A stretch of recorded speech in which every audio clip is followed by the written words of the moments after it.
I'm Jake. I'm one of your staff here sa Victory Parañaque. And we're here to honor God and make disciples. Yan po ang ine-embody natin na mission ng church natin.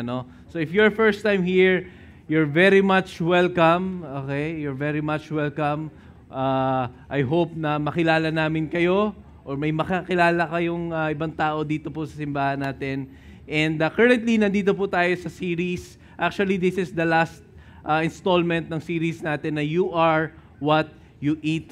Kung saan pinag-uusapan natin na yung Word ni God, as we take it in, it will shape the way we live our lives. And actually, pag-uusapan natin ngayon is the comprehensibility. Sabihin nyo nga po, comprehensibility. Yon. Tama ba yung pronunciation natin? Comprehensibility of the Word of God. Tayo, yung being able to understand what is written in the Bible. You know, I'm married with my wife, si Dana, and meron kaming dalawang anak, si Finn and si Levi. Recently, we developed this habit ni Finn kasi nga, maaga yung pasok niya, tapos sinasabayan na niya, ko na siya, pumasok dito sa center, sa office. Okay. Tapos siya maaga papasok, 7:30 ang pasok niya. So, every time na gigising kami, okay, minsan pag nalilate, medyo hahatakin namin. Ganyan. Oo, minsan pahirapan kasi nga hindi naman morning person. But what we enjoy doing recently is praying together and reading Bible together. Okay? Minsan mahaba, minsan one chapter kapag nakakagising siya ng maaga. Pero kapag talagang dikita na, malilate na ganyan, I would take out my Bible, ito po yung Bible, and then read at least a passage or a phrase in the Bible and then talk together.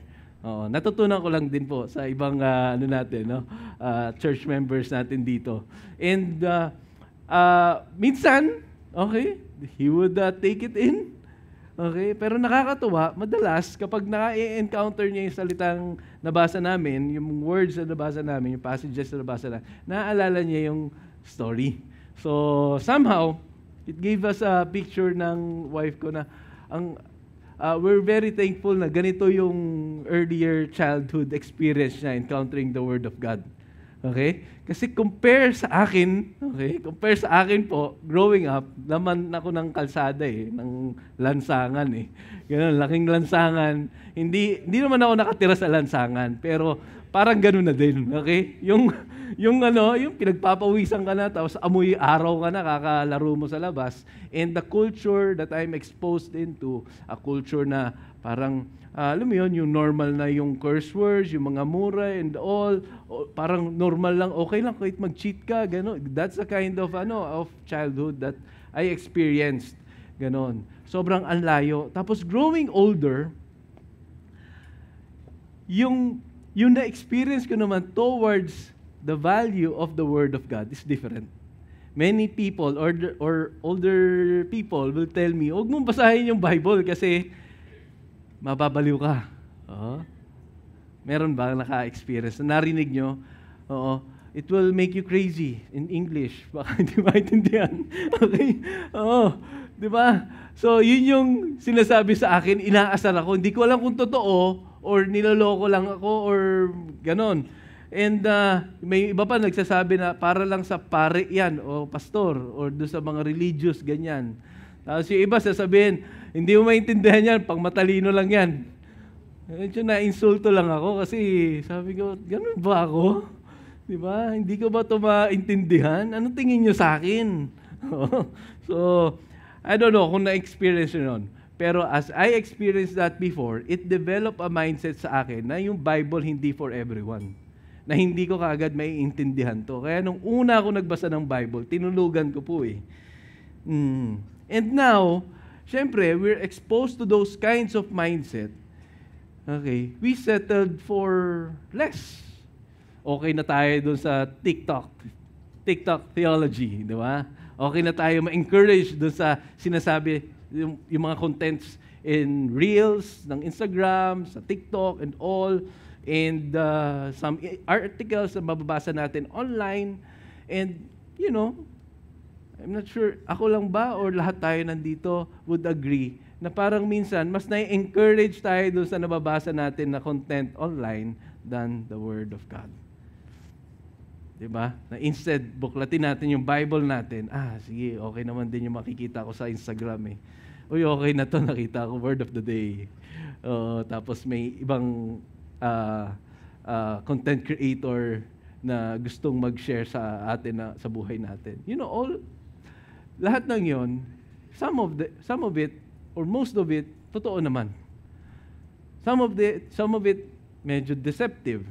But if we don't understand what really the Bible is saying to us, or kung ano yung nakasulat dito po sa Bible, paano po natin ma-filter if those things na nakikita natin online, sa dyaryo, sa ano pa ba, sa mga books na nakikita natin everywhere, if it is true, biblical, and aligned sa Panginoon. Without the ability to discern and identify what is deceptive, we will fall into that deception. Yun po yung warning ni Timothy doon sa text na binasa natin. Kung maalala nyo po, doon sa verse 13, Paul is saying here, while evil people and impostors will go on from bad to worse, deceiving and being deceived. The culture na meron po si Timothy during this time is very worldly. Makasalanan po. Yun nangyayari dito. That's why Paul was trying to warn si Timothy na mag-ingat ka. Okay? Mag-ingat tayo. Kasi may mga manluloko sa atin. At hindi lang basta manluloko or magdi-deceive sa atin, mas lalala pa yung pang-deceive at guguluhin ito yung buong pagkatao natin. Which, it makes sense. Kasi nga, when we look at the society today, balita pa lang, hindi mo alam kung totoo ba yung sinasabi ni ganito or pinapaikot niya lang yung utak ng lahat ng tao dito sa Pilipinas para lang maka-escape doon sa ginawa niya. No? Di na natin alam kung ano yung totoo or tama. It's very deceiving yung mga nakikita natin nowadays. Right? Thank you, Pastor JR. Tita pa ba kayo? Oo. Kasama ko po ba kayo? Yon. Tapos, here's what we did ni Pastor JR. Tiningnan namin kung saan ba ginamit yung mga words na deceiving, deception, deceived in the Bible. Kasi nga, if we look at the Bible, deception, ang daming pinagamitan yan in the Bible. So, and as we discover yung mga kung saan ginamit to, I realize that there are different forms of deception. Okay, 1 John chapter 1 verse 8. Ang sabi dito, if we say we have no sin, we deceive ourselves. Ibig sabihin nito, yung isang form daw ng deception, it can be in a form of self-righteousness. Okay, kaya na-realize ko, self-righteousness is self-deception. The moment that you think na, hindi ko kailangan ng Biblia, ng Bible, kasi maayos naman ako. Hindi naman ako makasalanan compare kay ganito. Hindi naman ako magnanakaw. Mabait naman ako. Mahal ko naman anak ko. The moment that we think na, mas magaling ako sa Bible. Mas alam ko yung buhay ko kaysa doon sa sinasabi ng Bible. That is self-righteousness. And wala po tayo ibang niloloko, kundi ang mga sarili po natin. That's the danger of self-deception. Another text na nakita namin is Luke 21 verse 8. Wherein it says here, see that you are not led astray. For many will come in my name saying, I am He. Marami daw darating sa buhay natin na magpapanggap na siya si Jesus. It's a misleading faith ang binibigay. It can be in a form of a person na mag-claim ako ang Diyos, tapos wag na lang, nandun kami sa Davao, ganyan, okay. Pero ngayon, nasa kulungan, ganon, di ba? So many will claim. Pero in the end, with the Word of God, it will prove na peke sila. Or it can be habits that will lead us astray. It will lead us away from the Lord. That's a misleading faith. a form of deception. Now, apart from knowing the Word of God, you will fall, or we will fall from that danger. Kasi as you know, deception thrives because we settle for something or everything that sounds good or right. Many times, ang dami nating nababasa online, naririnig, or nai-experience na mukha namang tama, mukha namang acceptable sa tao. Hindi naman ako nakakatapak ng pagkatao ng iba. So, pwede nang i-accept yan. Doon tayo nasanay. Pwede na, basta pwede na. Pero the question is, ito ba yung standard ng buhay natin? Because if not, we are deceiving ourselves. So let's go on doon sa text na binasa po natin. In verse 14, sinabi dito, but as for you, it is Paul talking to Timothy, but as for you, continue in what you have learned and have firmly believed, knowing from whom you learned it. Tuloy na natin in verse 15, and how from childhood you have been acquainted with the sacred writings, which are able to make you wise for salvation through faith in Christ Jesus. I want to emphasize that phrases, what you have learned, have firmly believed, knowing from whom you learned it. Kasi from this phrase, makikita natin kung anong klase yung buhay na nagkaroon si Timothy. Okay? What you have learned. Ano ba yung natutunan ni Timothy in his lifetime? Bakit sinasabi ni Paul na, but as for you, Timothy, continue. Pagpatuloy mo yung natutunan mo. Ano po ba yung natutunan ni Timothy? It is the scripture, the teachings about kay Jesus. Yan po yung isinabuhay ni Timothy that makes him firmly believed. Okay? And para mas mag-make sense sa atin, yung firmly believed na yan, okay? Let me define it to you. That firmly believed, nasa na ba ako? That firmly believed, it means deeply convinced, having this unshakable faith. Sino dito gusto mo may unshakable faith ka? Kahit minsan kapos sa buhay, hindi ka mawawalay kay God. Lahat tayo, di ba? Gusto natin yung ganong klase ng buhay. Si Timothy, that's the kind of life that he had. That's the kind of background na meron siya. Even if may challenges na dumating, even if hindi perfect yung mga pinagdaanan niya sa buhay, he stood firm in his faith. And the reason why is we can find it doon sa knowing from whom you learned it. In that part, I want to quote this verse in Deuteronomy chapter 6. Kasi yung sa kultura po ng mga Israelites, okay, ito yung isinasabuhay po nila. In verse 5, you shall love the Lord your God with all your heart and with all your soul and with all your might. And these words that I command you today shall be in your heart. You shall teach them diligently to your children, and shall talk to them when you sit in your house, and when you walk by the way, and when you lie down, and when you rise. This is the kind of culture na meron na kinamulatan si Timothy. Deeply ingrained po sa buhay niya, yung, even in his family values, yung value of reading and obeying God's Word. Deeply ingrained. Parang kanin sa buhay po ng mga Pilipino. Tama po ba? Di ba parang pag ang kanin, pag nawala sa meal, no, parang kulang. Kailangan meron. Sa kanila, parang kulang yung buhay. Kulang yung pagpapalaki ng anak. Kulang yung decision making kapag wala yung value of word ni God. If without being consulted yung salita po ng Panginoon. That's the kind of life ang meron si Timothy. That's why in result, siguro kaya hindi nagulat or hindi naging, kaya siguro confident na sinabi ni Paul, but as for you, Timothy, because comparing to these evil people or deceptive people, ikaw iba'y. Isinabuhay mo, Timothy, yung mga teachings si Jesus in the Bible. When we think about ourselves, I think that's one question. Is the Word of God deeply ingrained sa buhay natin?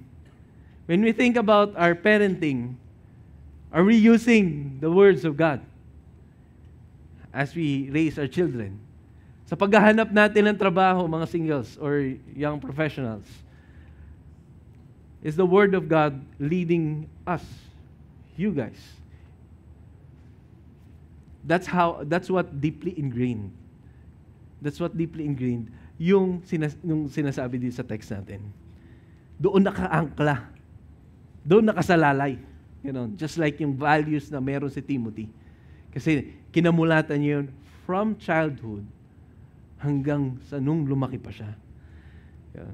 Another thing that I observed from here, knowing from whom.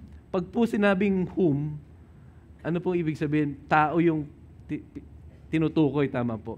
There's this people na naka-surround kay Timothy who provided an avenue for him to grow in his understanding about the Word of God.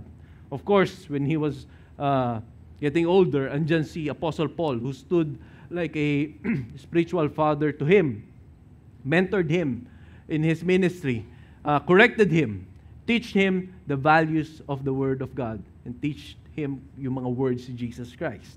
But here's another, parang for me, na-touch ako dito.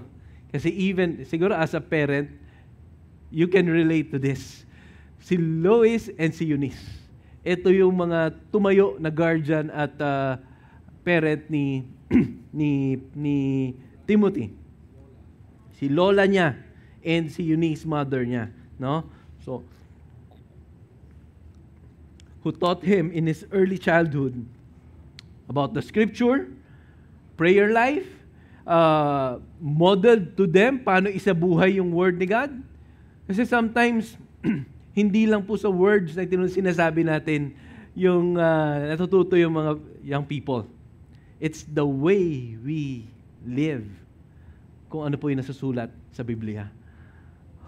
Marami ako natututunan sa mga older generation na hindi naman nila ako tinuturuan, but the way the older generation lives their lives, the way they treat their children, the way they treat their wife, ganyan, the way they live dito sa mundo natin. A lot of principles that I have coming from those observation. Okay? So the life of Timothy, he has this parent, si Eunice, and lola, si Lois, na nakikita niya, na-observe niya paano sinasabuhay yung words ni God. And he has this Paul, na tinuturuan siya about the words of God. And in result, he has this life that is tinatawag natin, firmly believed, unshakable faith. That's the kind of life na gusto natin. Tama ba? The question is, are we surrounding ourselves with these kinds of people? Do we allow people to teach us the words of God? Or we're self-deceived na, okay na ako dito, kaya ko naman basahin ito mag-isa eh. Hindi na ako pupunta sa small group. Oo. Or pag nasa small group ako, I will not listen. Tapos sasabihin ko lang kung ano yung mga gusto kong sabihin. Ganyan. May naalala yun, no? No.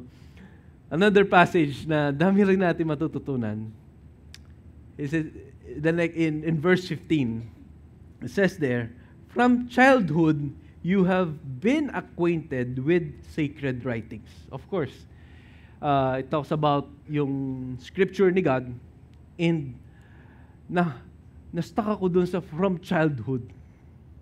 Many times kasi, from childhood, parang okay na muna, wag na muna natin ituro yung Bible from childhood do sa kids kasi hindi pa nila maintindihan.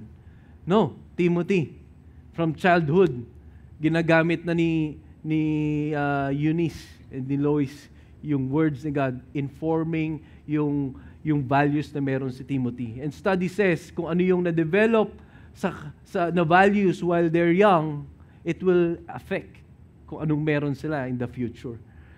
Which makes sense. Kasi nga, nung tumanda na si Timothy, ang pinanghawakan niya is the values of the Scripture. You know, sometimes we make an excuse na ang hirap maintindihan ng Bible. Don't worry, ako rin po.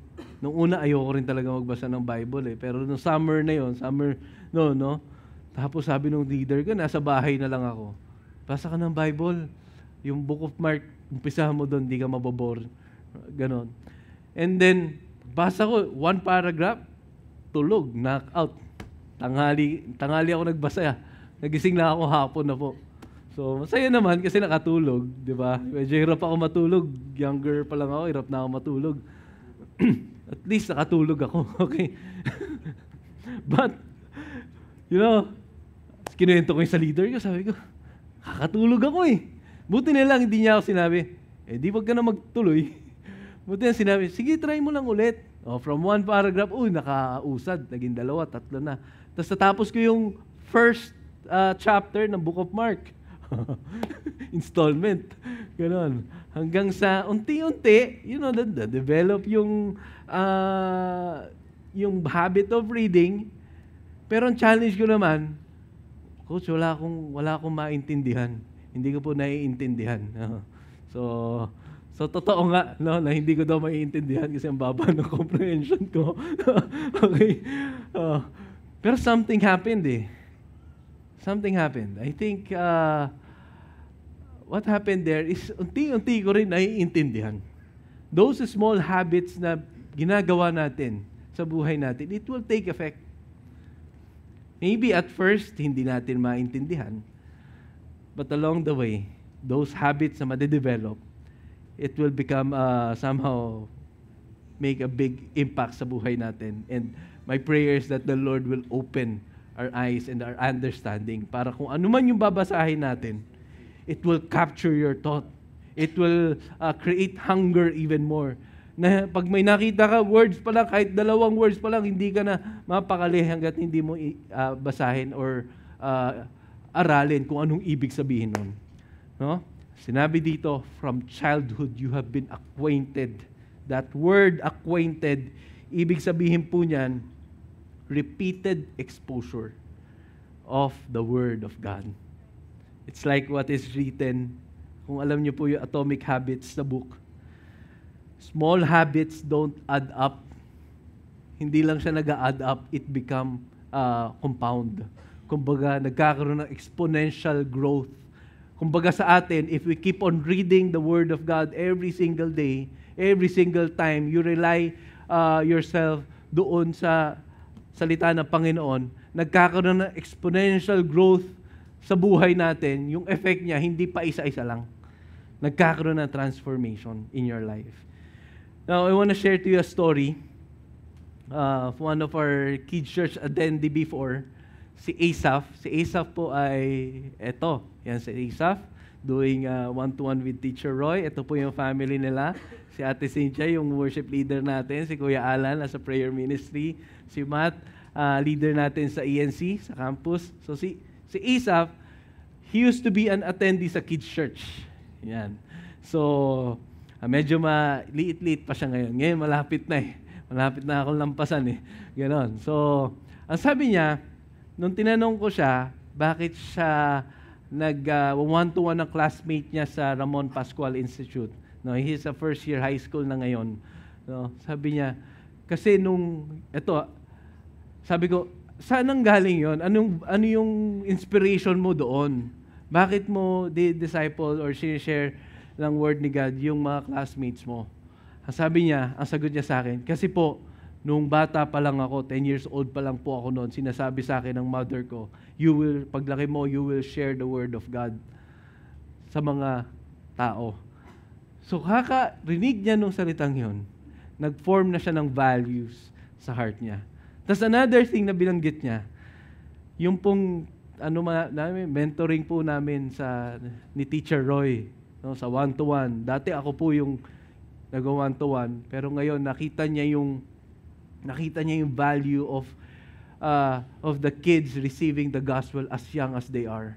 Doon ako medyo na alam niyo yun, yung medyo na antig yung puso natin when I heard directly from him na kung wala daw si Jesus doon sa mga classmates niya.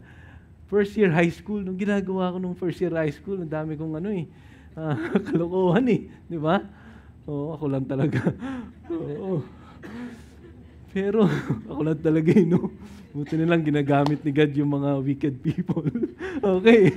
So, I was really inspired with the story of Asaph. Nandiyan siya kanina, baka nandun na sa kids church.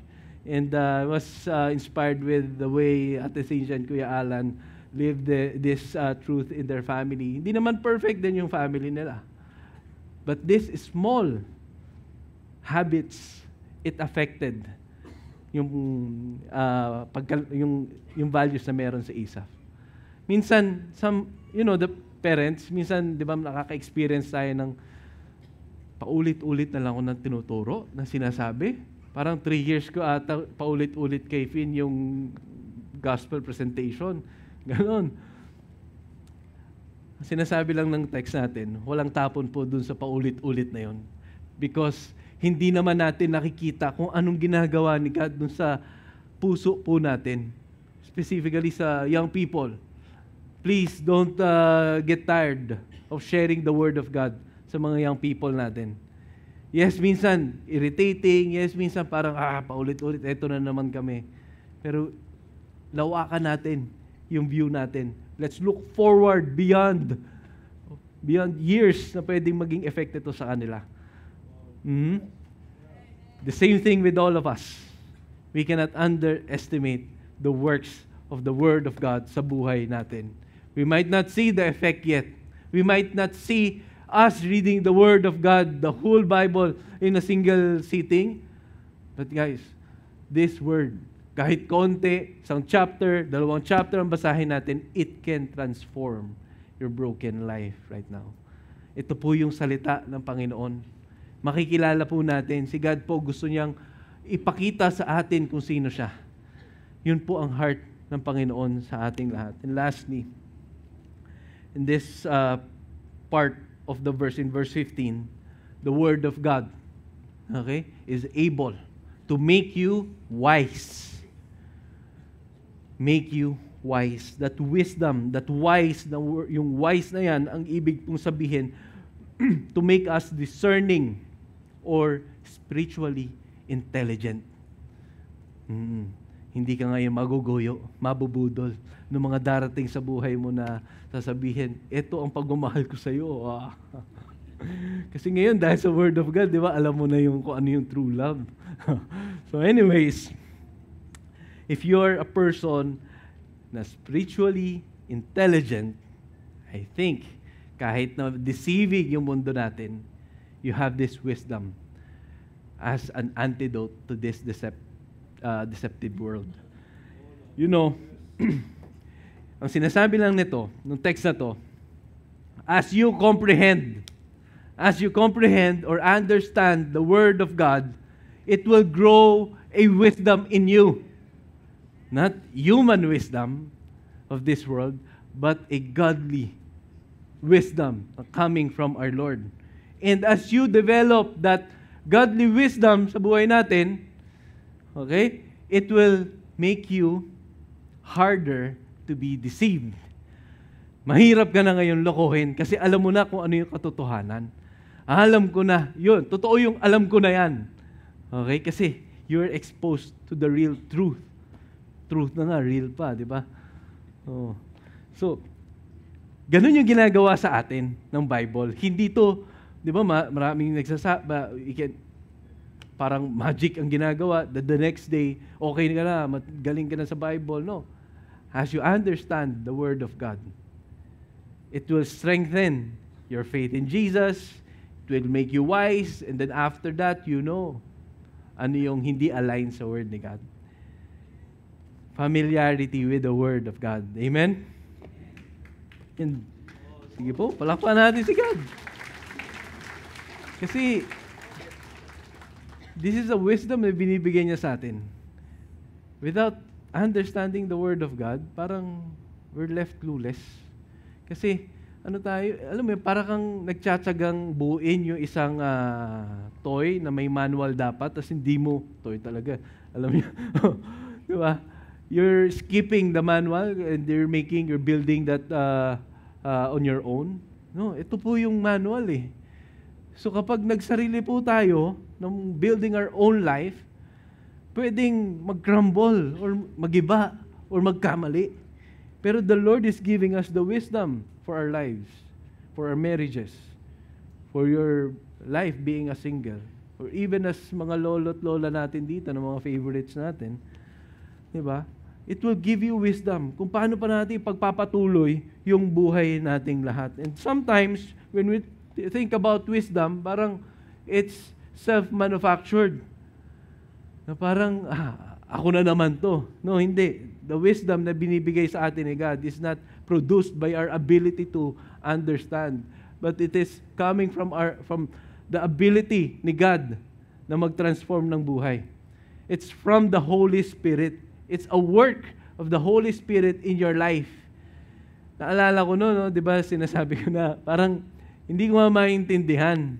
Hindi ko naiintindihan sa sarili ko kung ano yung sinasabi sa Bible. But something happened na para bang nangungusap sa akin yung salita ng Panginoon. Something transformed with my head, with my knowledge, with my inmost being, na para bang kapag nagbabasa ako ng Bible, parang nangungusap sa akin. Na-experience nyo po ba yun? Whenever you open your Bible, parang isang passage pa lang binabasa mo, pero parang ako yung pinapatamaan nito, no? Tapos question ka ba, ako ba talaga? Hindi, the moment na isipin mo na, ikaw yung talaga yun. Diba? Parang nangungusap sa atin, no? Especially kapag nag-away kayo nung wife mo, tapos binuksan mo yung Bible, tapos parang, mali ako. Yun, totoo yun, truth yun. Sinasabi yun ng Word ni God. You know, 1 Corinthians chapter 2, verse 12 to 13. And we have received God's Spirit, not the world's spirit, so we can know the wonderful things God has freely given us.